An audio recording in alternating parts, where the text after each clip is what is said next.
I can raise Conrad him. Cam. It was crazy. Joining us, Kelvin Sampson. Coach, How's thanks it for going, joining guys? us. You We bet. appreciate it. This is Galen. You may remember him. Yeah, I remember Gavin. What's up, Okay. Coach? What's up, G? What are some first thoughts about your draw to start off here? Well, I'm familiar with the coach for Yeah, Tony Barbroni's son. Brian. Brian and Kellen's been good friends for a long time. So when I was at Oklahoma, our first year in the Big 12, A&M played all their games in this old arena called G. Raleigh White, and their head coach was named Tony Baroni. And then maybe that year or the next couple of years, their starting point guard was Brian Baroni, who was tough as nails.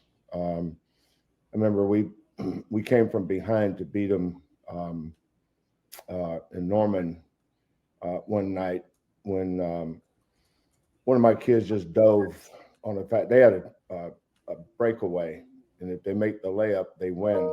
We had a kid just kind of do a Ramon Walker versus Wichita State dive and tip the ball out of bounds, and the horn blew before the ball went out of bounds, so we won the game. But don't know a lot about the team yet.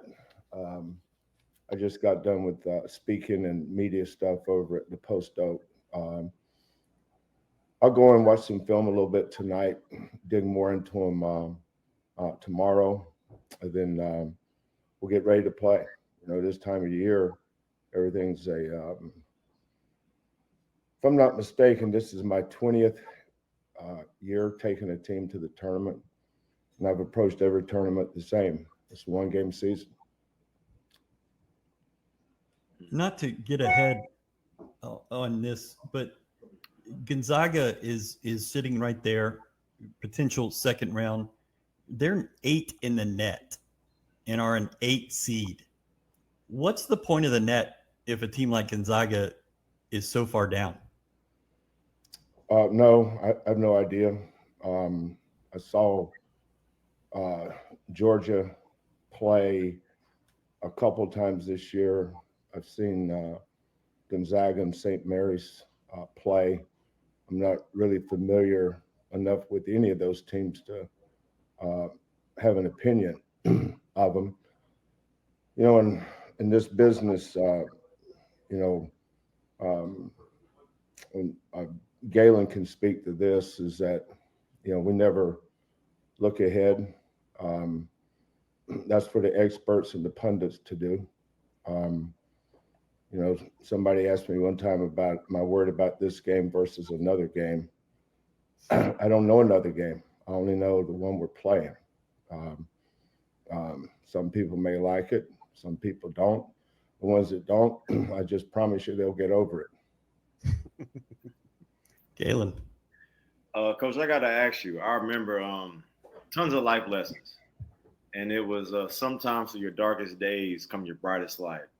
Mm-hmm. And I wanted to know, what was your mindset after starting off this season?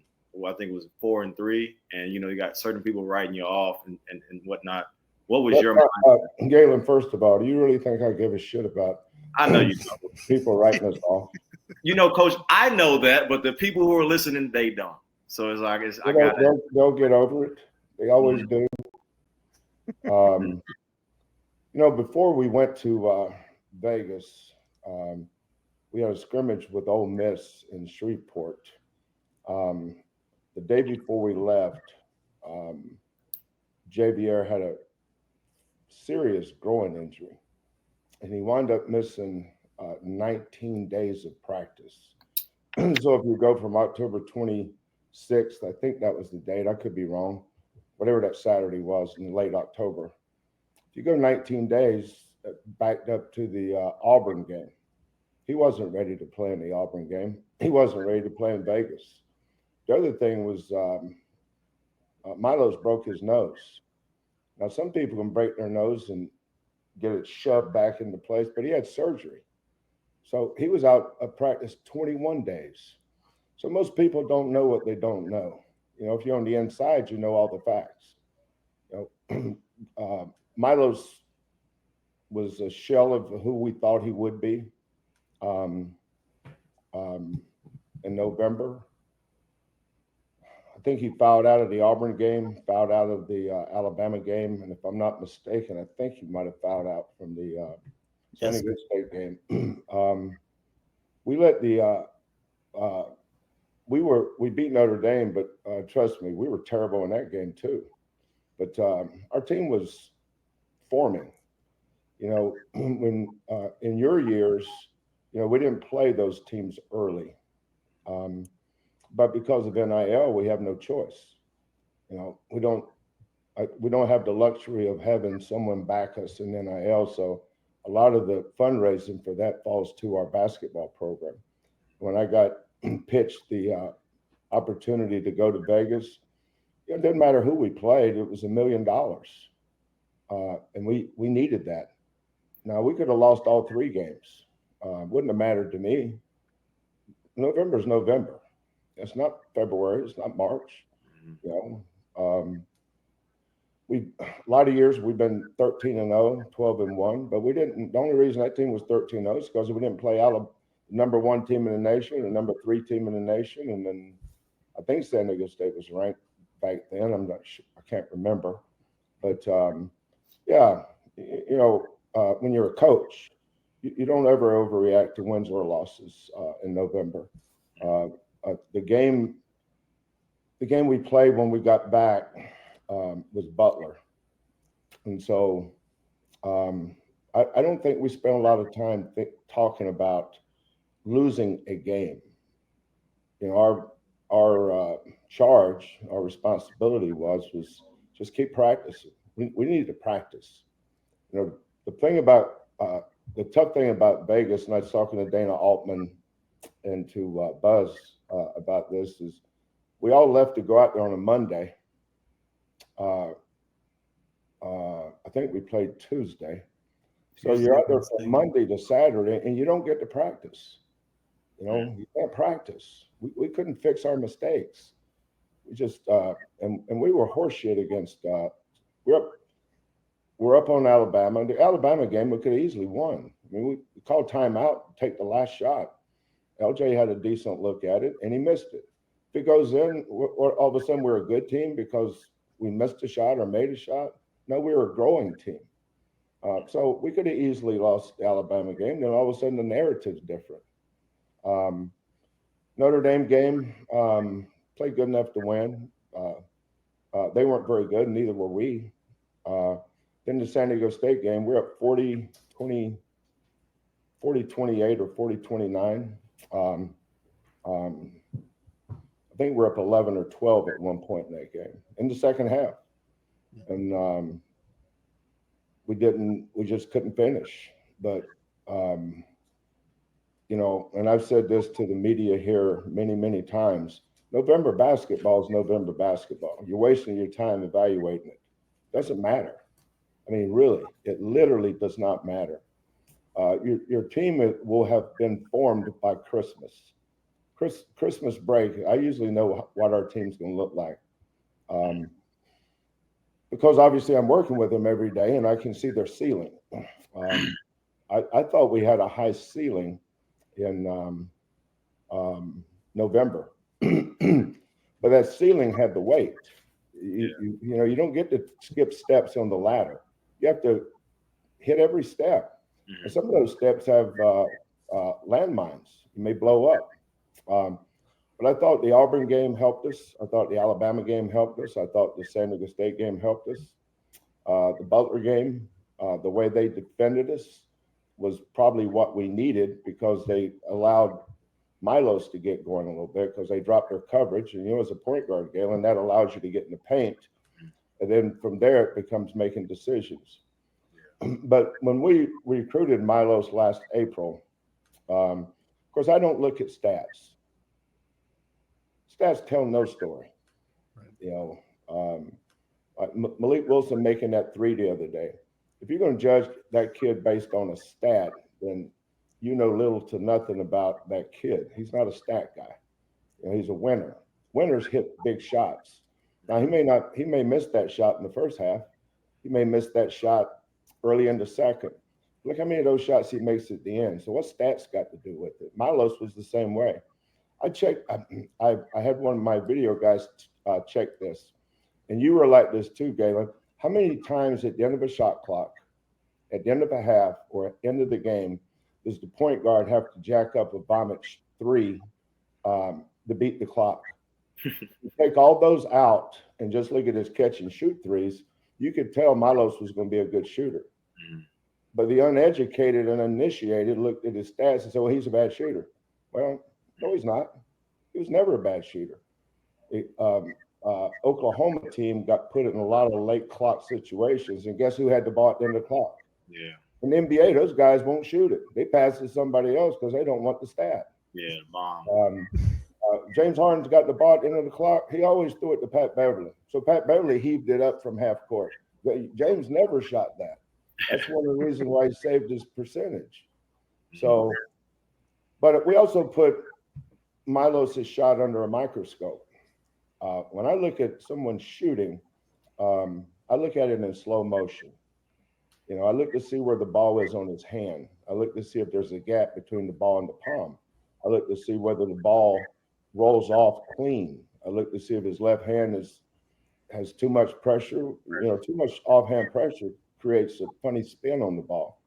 But his form was good. He just needed to needed some confidence and reps, and that's where Coach Q was the best in the business. You know, so we thought he could be a 40% three-point shooter here.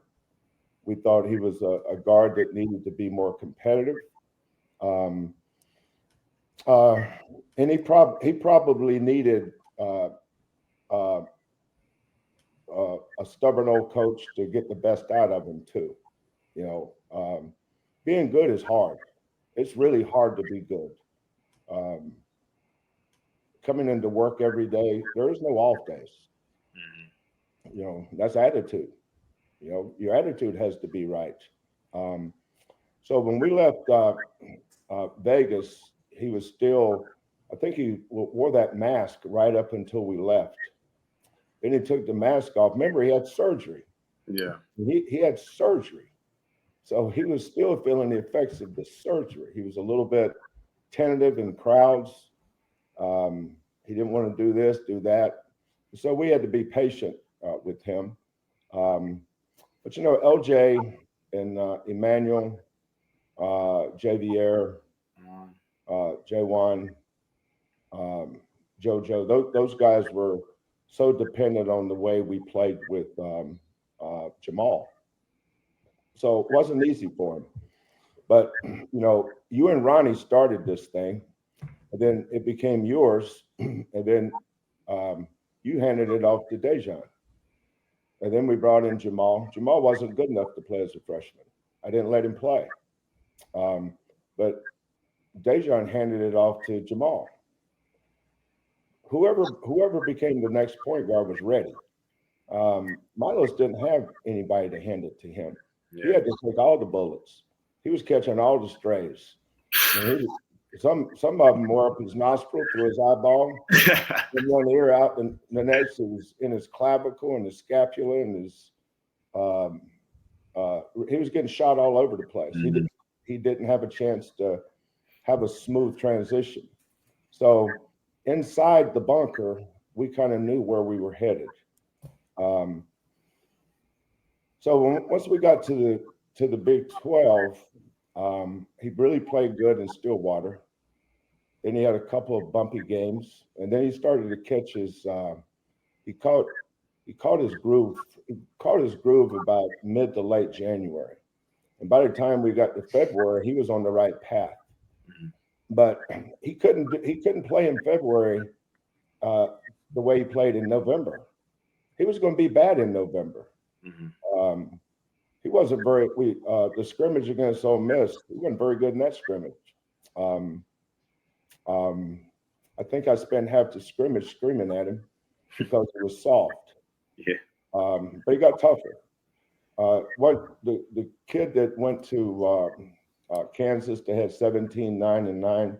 That's not easy to do in that place. No turnovers. No turnovers.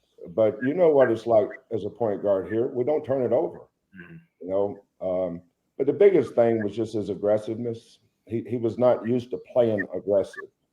You know, in the month of June, you know, I get him on Thursdays and Fridays. Kellen runs the 4-on-4 thing, but I'm there coaching the team. He's just running it. Thing I noticed about him the first 2 or 3 Thursdays is, and I stopped practice one time and started getting on him. I said, son, I haven't seen you foul yet. We foul here. You ain't fouling. I mean, are you afraid of contact? Are you afraid you're going to get hit in the face? I mean, what's the problem?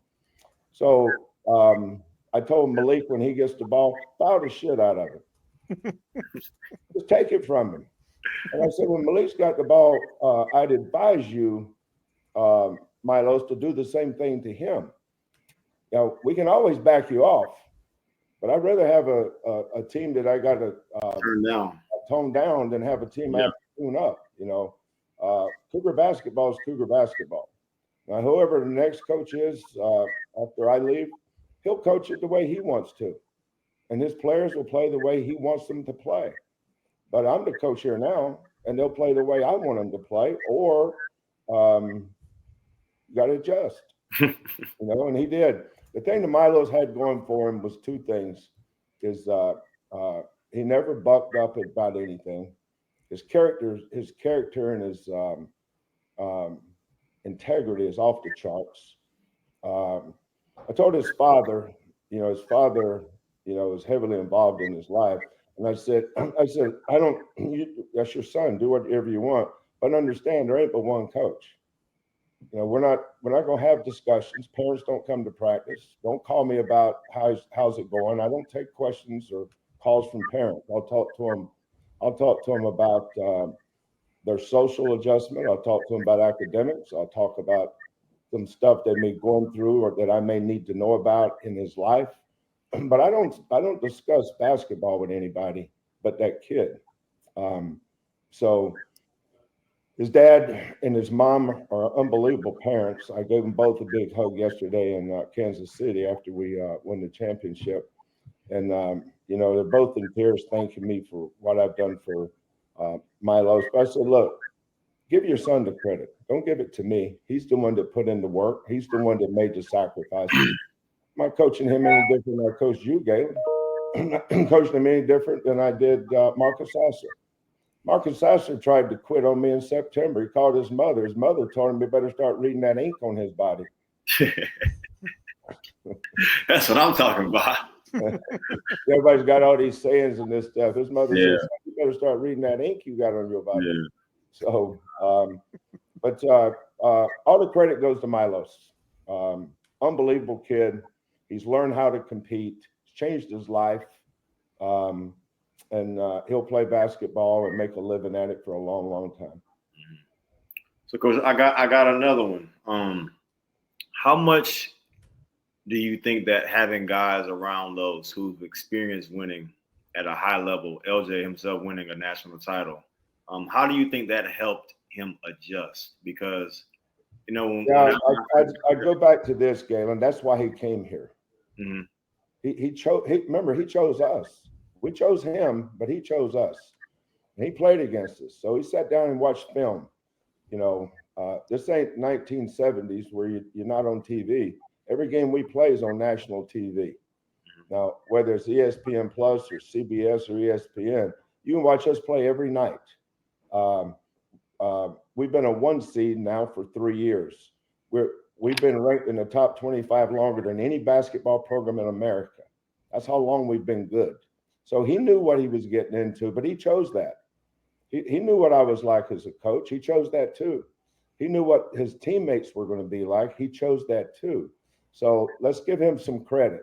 He did. It's easy to go somewhere where maybe the demands aren't as demanding, where the expectations may not be as high, where every day is going to be a challenge.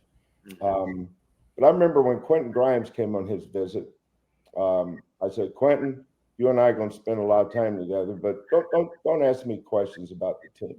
I'm not one of those coaches that's going to tell you what you want to hear. You need to talk to the players, man. Then make your decision based on what they say. You know,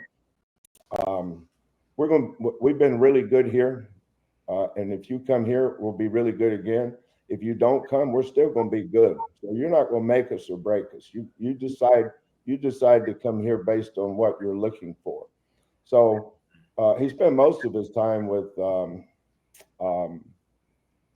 Dejan and Marcus, Jamal, Bryson, Fabian, and I saw him at the end, and I said, "You get your questions answered?" He said, "Yes, sir." I said, "Anything you want to ask me?" So he asked me a couple of questions, but I could tell that this is where he wanted to go, because this is where his mother and father wanted him to be. Just like your mother wanted you to be here. You were ready to commit to me on that booty ass office I had over there with that Walmart couch that I used to have with that fake leather. until Marlon screwed it up. Am I right or wrong? Hey, you speak facts, man. Galen's getting ready to commit. Marlon goes, whoa. We're gonna talk about this. There ain't nothing to talk about. That boy knows where he's going. Quit tripping. Hold on, so all right. I gotta one more. I gotta ask. So, what was it about Los in particular? Because he's been playing out of his mind. What was it about him that allowed you to think that he can run your program, be the starting point guard for your program, and to follow after a guy like Jamal Shiv? Well, the one thing that successful coaches are really good at, Galen, and there's a lot of them, is they're really good at evaluations. Remember, I'm not a fan. I'm not a media person. I do this for a living. I eat it. I breathe it. I sleep it. I go to bed thinking about it. I get up in the morning thinking about it. I know exactly what it is I'm looking for at that position. It's not that I haven't made mistakes with bigs in the past, but I don't ever make mistakes on point guards. That's why we've only had 3 here in 10 years.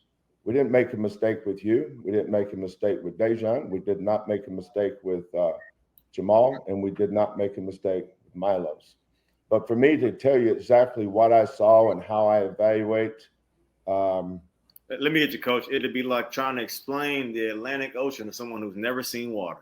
Or if I took the back of a Timex watch off and explained to you how all them things work, that'd be a 1-2. So I just know what I'm looking for when it comes to point guards. But I always get a kick out of people when they walk up to me and ask me, "Did you know he was going to be that good?" It's amazing. Duh. Oh, man. All right. Thank you, Coach. We appreciate your time. Okay. And good luck this week. Okay. Thank you, guys. And hopefully I'll see you down the road. You guys be good. Yes, sir. Bye-bye. It's Kelvin Sampson. So he came out of a meeting. They're meeting about SIU Edwardsville. Ryan, that was 3 questions. That shit took. Did we ask 3? I thought he talked for 20 minutes on the one. Straight. I thought he was about to walk us through Montana Tech in 1984. Explain game by game. I got a lot more about Vegas than I thought I'd get. I can listen to guys like Coach, man, all day long. It's just all day long. I could listen to him talk all day, because it's just like I remember when he was recruiting me, the way he tells a story, it's such great imagery. But I'll never forget. He was like, "Galen, I'm not gonna give you nothing. If you come here, you're gonna have to earn whatever you get, because when you earn it, nobody can take it away." That's right. And it's just like, man, was he 100% on that? It's like Coach keeps it a buck with you, good, bad, or indifferent.